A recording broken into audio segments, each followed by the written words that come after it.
देखो जी मैं सड़क पे निकला हूँ संविधान को बचाने के लिए। संविधान क्या किताब पकड़ने से बचेगा? उस खाके को पकड़ने से बचेगा जिसके पन्ने सारे भारतीय जनता पार्टी उखाड़ चुकी है, फाड़ चुकी है। भारतीय जनता पार्टी ने सिद्ध कर दिया कि चाहे 2 साल का किसान आंदोलन करो, चाहे 1 साल का कोई भी धरना, हम लोग बैठे हैं, देखो हम दोबारा पावर में कैसे आते हैं। तुम लोग रैलियां करो, कुछ करो, हमारे पास ईवीएम है, हमारा चुनाव आयोग वो बोल रहा है जो बीजेपी बोल रही है। इस देश में ना इंडियन जुडिशियल सिस्टम जो दलित आदिवासियों के लिए चलता है ना, वो फेयर एंड जस्ट सिस्टम से नहीं चलता। कीमती चीज मेरा वोट है कि अगर मैं तुम्हें वोट दूंगी ना तो तुम्हारी किस्मत बदल जाएगी अगर तुम चुनाव में खड़े होगे। मेरे पास इतना बड़ा खजाना है कि जिसकी भूख उस नेता को होती है आके लेने की। तुमको लगता है ईवीएम में गड़बड़ है या धर्म ज्यादा मजबूत हो रहा है, लोग अंधे हो रहे हैं धर्म के नाम? सरकार में गड़बड़ है, सोच में गड़बड़ है, जनता में गड़बड़ है, लोगों में गड़बड़ है, जो बिक जाते हैं। आप देखना, टोपी पहनी होगी हमारी और जाके पैसा लेके प्रचार कर रहे होंगे उनका। हिस्सेदारी नहीं, हिस्सेदारी नहीं कि मुझे एमएलए एमपी बना के खूटे से बांध के बना दो, मालिक कहेगा तो मैं पूंछ हिलाऊंगी। मालिक ने कहा चुप बे कुत्ते, नीचे बैठ दे तो मैं नीचे बैठ जाऊंगी। अक्सर देखा जाता है चुनाव हारने के बाद आप लोग ईवीएम पर रोना शुरू कर देते हैं। अच्छा, ऐसा क्यों? मैं तो नहीं देखती, मैं तो अपने आप को चुनाव से पहले भी हम लोग कई सालों से इसमें लगी पड़ी है। हाँ, ईवीएम तो में लगी पड़ी है, मतलब ईवीएम हटाओ, ईवीएम हटाओ। भाई शुक्र कर तेरे हाथ में माइक है। अगर एक बार और रिपीट होगी ना तो ये भी ना बचे को। अगर हम जैसे लोग सड़कों पे नहीं आएंगे ना तो रुक कहाँ रही है आपसे? मैं वही तो बता रही हूँ कि हमसे रुक रही है। मैं पार्टी चला रही हूँ कोई, मैं सबसे बड़ी ऑपोजिशन हूँ देश की। सवाल तो उनसे होना चाहिए, शर्म तो उनको आनी चाहिए जो ऑपोजिशन सबसे बड़ी बन के बैठे हैं कि सड़क पे आओ, लड़ो, खाली संविधान की फोटो लेके ड्रामा मत करो, सड़क पे आओ।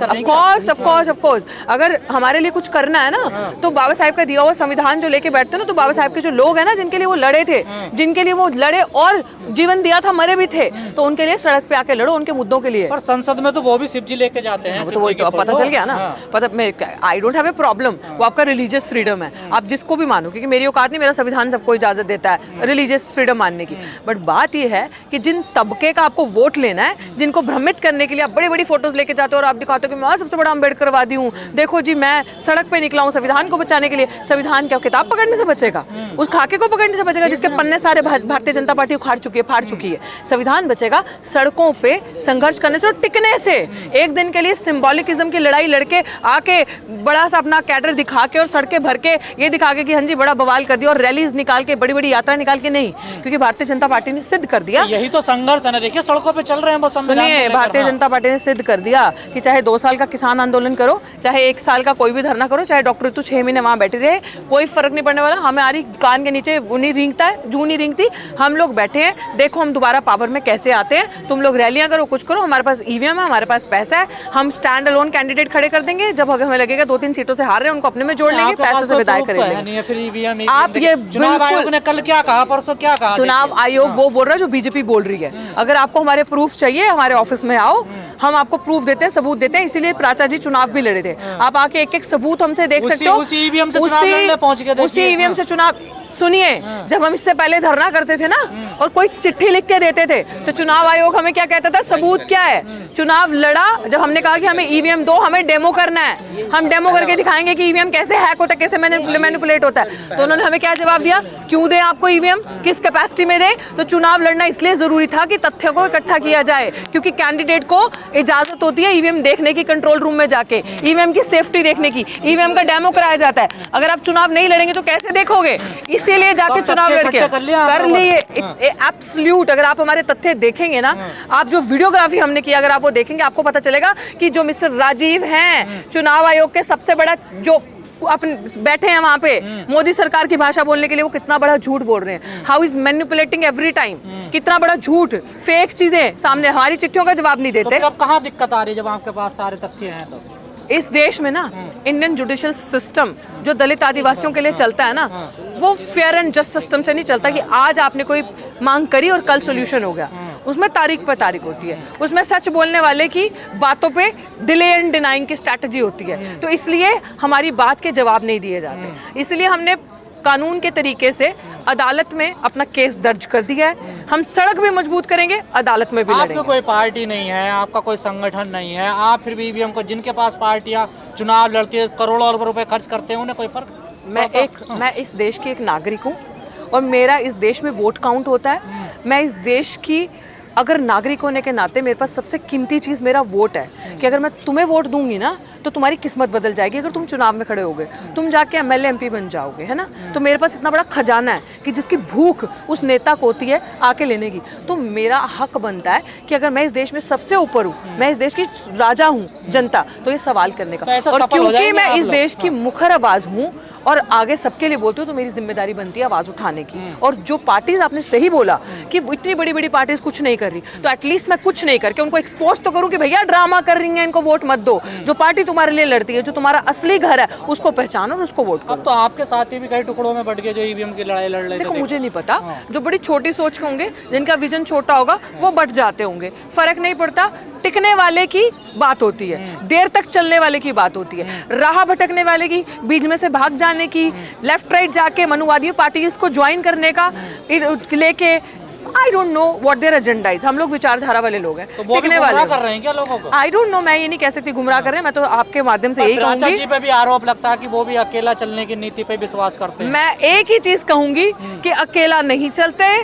डॉक्टर ऋतु का आपने धरना देखा, डॉक्टर ऋतु की आपने आवाज सुनी है, डॉक्टर ऋतु की लड़ाई मिस्टर महमूद प्राचा लड़ रहे हैं कोर्ट में इतनी मजबूती से कि अगर कोई और वकील होता तो मुझे नहीं पता अभी तक मेरा केस इस लेवल तक पहुंचता भी या नहीं पहुंचता।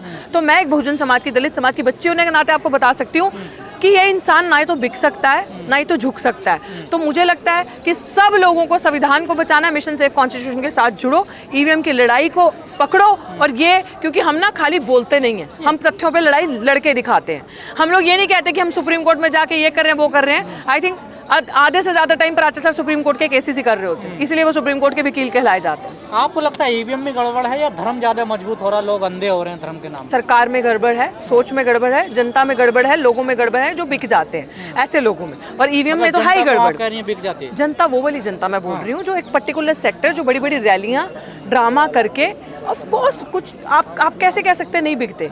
आप देखना, टोपी पहनी होगी हमारी और जाके पैसा लेके प्रचार कर रहे होंगे उनका। ऐसे चमचा युग वाले, जो माननीय साहब ने कहा था, ऐसे लोगों से हमें वो रहना है। हम जैसे सामाजिक न्याय की बात करती है, बीजेपी भी सामाजिक न्याय कर रही है, देखिए तो फिर अंतर क्या है? वाओ, बीजेपी तो बहुत बड़ा सामाजिक न्याय कर रही है। कितना भला हो गया आपका, बताना कितनी सरकारी नौकरियां तुम्हारे लिए बैठी है। मुख्यमंत्री बना रही है, आदिवासियों को मुख्यमंत्री बना रही है वो। वैसे तो आदिवासियों के जल जंगल जमीन घर हासदे गांव जल गया, खत्म हो गया, सब प्राइवेट सेक्टर्स में जाके बेच दिया, और एक प्रधानमंत्री राष्ट्रपति बना के हमारे लिए रख दोगे तो हमें वो नहीं चाहिए।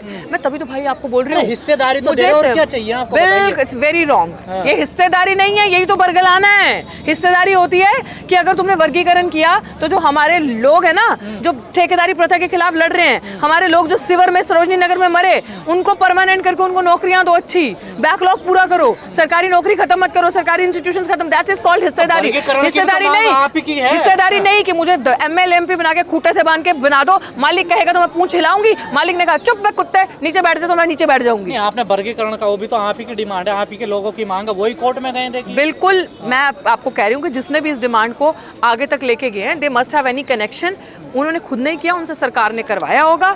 अगर आप पूरा सिनेरियो देखेंगे और पढ़ेंगे, इट वाज जस्ट विभाजन करने की राजनीति, वोट लेने की, हमारे दो भाइयों को बांटने की राजनीति थी, विच उन्होंने बड़े सक्सेसफुली करके दिखाया। लेकिन हम मूर्ख नहीं है, आप हमारा कमबैक देखेंगे। जो आप लोग हार रहे हैं लगातार चुनाव, कमी इसलिए हो रही है कि बहुत सारे लोग समझ नहीं रहे टिक्के कैसे लड़ना है, और हमारा काम है कॉन्स्टेंटली एक जगह पे टिके रहना, लड़ना, और लोगों को दिखाना कि असली आवाज़ क्या है। और पार्टीज जो अभी प्राचा जी ने ऐलान किया, जो धोखा देके हमारा वोट लेती हैं और बेवकूफ़ बनाती है जनता को, उनके दरवाजे खटखटा के कि ड्रामा नहीं चलेगा, लड़ाई खाली मीडिया से नहीं होगी और बड़ी बड़ी एक दिन की रैली करने से होगी, लगातार सड़क पे बैठने से होगी।